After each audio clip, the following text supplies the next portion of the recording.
Welcome to Smart Wealth with Joshua. Your daily stock analysis and catalysts talk. Today we're looking at Snowflake. If you find our talks useful, please consider subscribe, like, and comment underneath to support our podcast. And if there's any stock you want us to look into, leave it in the comments section below.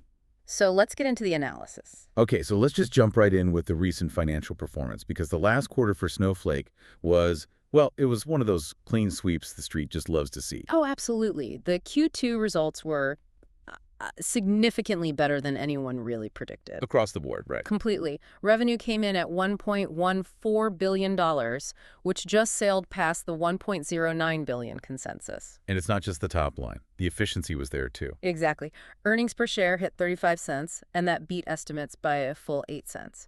You know, when you see a high-growth company doing that while also expanding margins, that signals some serious maturity. And that kind of momentum, it feeds directly into their outlook, doesn't it? They didn't just have a great quarter.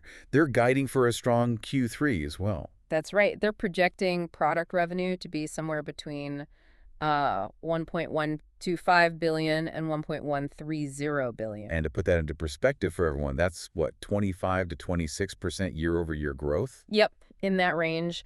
And they're also being really specific about efficiency, projecting a non-GAAP operating income margin of around 9% for the quarter. That 9% number is so critical. It tells you two things. One, they're scaling well. And two, they're getting real operating leverage even while they're investing like crazy. So where is all this growth anchored? It's really rooted in their foundational services. The stuff every company needs right now. Precisely. The demand is coming from their core cloud data warehouse, the CDW segment, and also their data engineering capabilities. And once those are in a company's system, they're incredibly sticky. They become the central nervous system for all their data. Which leads us perfectly into the fundamentals, which, I mean, this is probably the strongest part of the whole bull case. For me, it always starts with customer loyalty. And the metrics here are they're almost unheard of in enterprise software. Truly remarkable. I mean, the net revenue retention rate is standing at 126%. 126. Just think about what that means. On average, every single customer they had a year ago is now spending 26% more with them today. That's not just retention, that's expansion.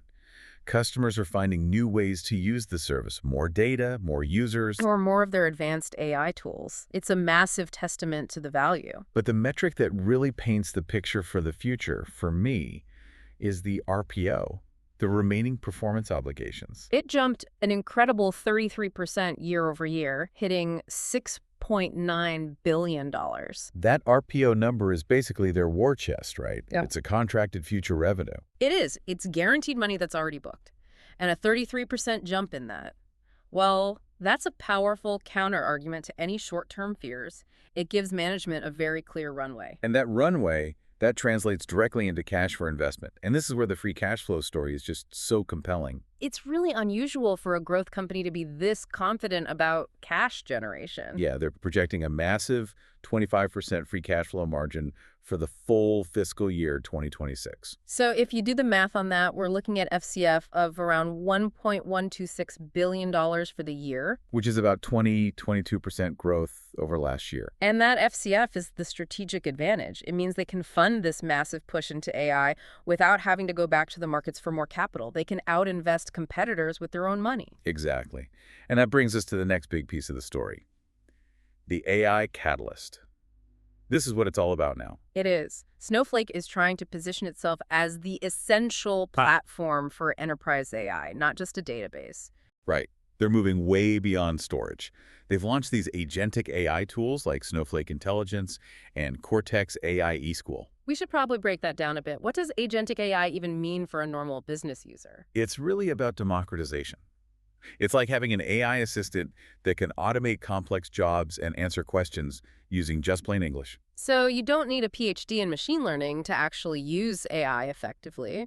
Cortex AI eSchool, for example, lets a developer plug complex models right into their data pipelines with simple SQL commands. It just lowers the barrier to entry for everyone. And this whole strategy really hinges on their core architectural strength. Their multi-cloud setup, the fact that they run seamlessly across AWS, Azure, and Google Cloud. Yes, that is their strategic moat. They eliminate the data silos, they're the neutral ground. Because in any big company, data is scattered everywhere. Different clouds, old legacy systems. And Snowflake lets you treat it all as one unified resource for AI without worrying about being locked into one cloud vendor. And they're cementing that position with these big strategic partnerships, with giants like SAP and Deloitte. Those partnerships help them bridge the old world and the new world. You can get real-time analytics from your ancient on-premise SAP systems combined with modern cloud data. They're also acquiring their way into this. There were two recent acquisitions that really stood out. The first one was Datometry. This was a really targeted purchase. Focused on migration, right, from old systems like Oracle. Exactly, easing that extremely painful process. They claim it can cut costs by up to 90% and speed up those huge transitions. It's a direct attack on a massive headache for big companies. And the second one, Select Star. That was more about shoring up their AI capabilities, specifically around data governance and unified context. The plumbing, basically. Yeah. The stuff that makes AI safe and effective for big, regulated industries. You got it. It gives them the governance and visibility that, say, a bank or a healthcare company needs before they'll move sensitive data to the platform. We should also mention their commitment to open data standards, like Apache Iceberg. That's a very important signal to the market. It tells the biggest customers they won't be locked into a proprietary system. It shows they're playing nice in the ecosystem. Okay, so we've covered the momentum, the incredible customer metrics, the cash generation, and the AI strategy. Now we have to turn to the other side of the coin. The friction point, the valuation. It's unavoidable.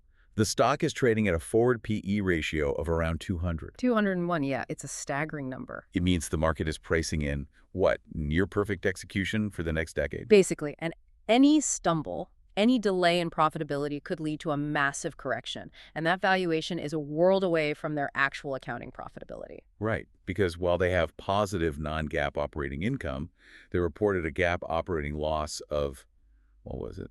$1.46 billion in fiscal 2025. And we need to be really clear about why that matters. The difference between GAAP and non-GAAP is everything here. It is, because GAAP, the generally accepted accounting principles, includes stock-based compensation. All the shares they're paying their engineers and execs to attract top talent. And in a company like Snowflake, that number is huge.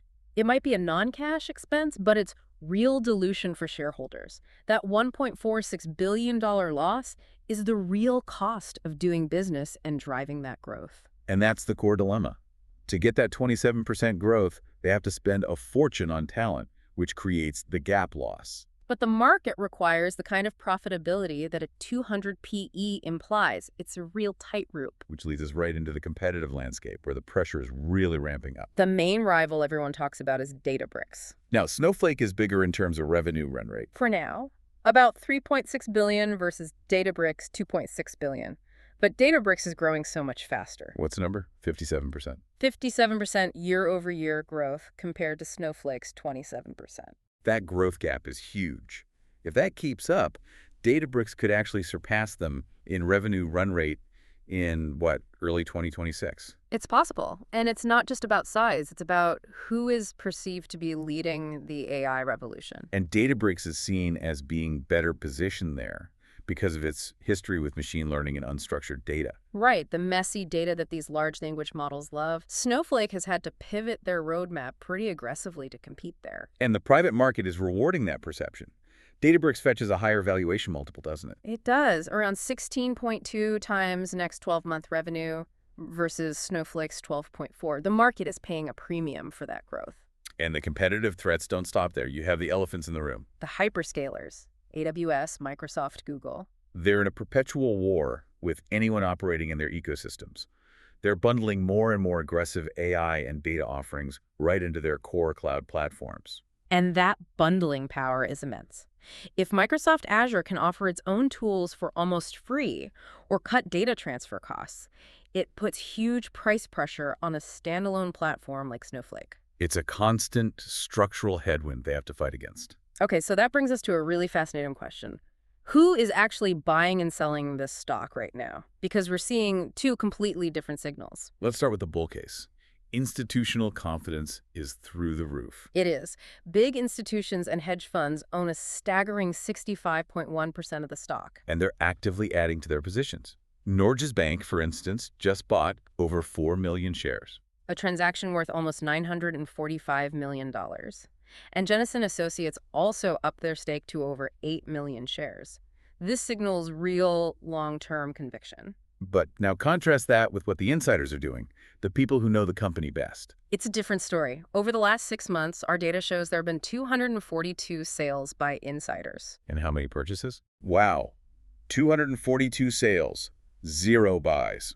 And that includes the former CEO, Frank Slootman, selling shares estimated at over $674 million. That's a staggering dichotomy. On one hand, you have massive funds putting their money behind the company. On the other, the people closest to it are cashing out. And that forces you, as the investor, to ask a tough question. Are they selling because they think the valuation is too high, or are they just diversifying after their shares have vested? There's no easy answer. Ultimately, this makes Snowflake a classic high-risk, high-reward proposition. No doubt. The AI roadmap, the net revenue retention, the incredible cash flow, all of that justifies a very powerful long-term buy thesis. But investors have to be so vigilant here. That 200 PE ratio means the risk is extreme. I think you need to monitor two things above all else. First, the pace of improvement in that GAAP operating margin. They have to show a clear path to real profitability. And second, The sustainability of that revenue growth rate as Databricks and the hyperscalers keep attacking. If either of those things starts to falter, that premium valuation will be very hard to defend. it really is a battle for the core of the new AI economy. And Snowflake is fighting on two fronts. The coming year will be a huge test for them. For more in-depth analysis and to ensure you don't miss our next talk, we encourage you to subscribe, like, and leave a comment below.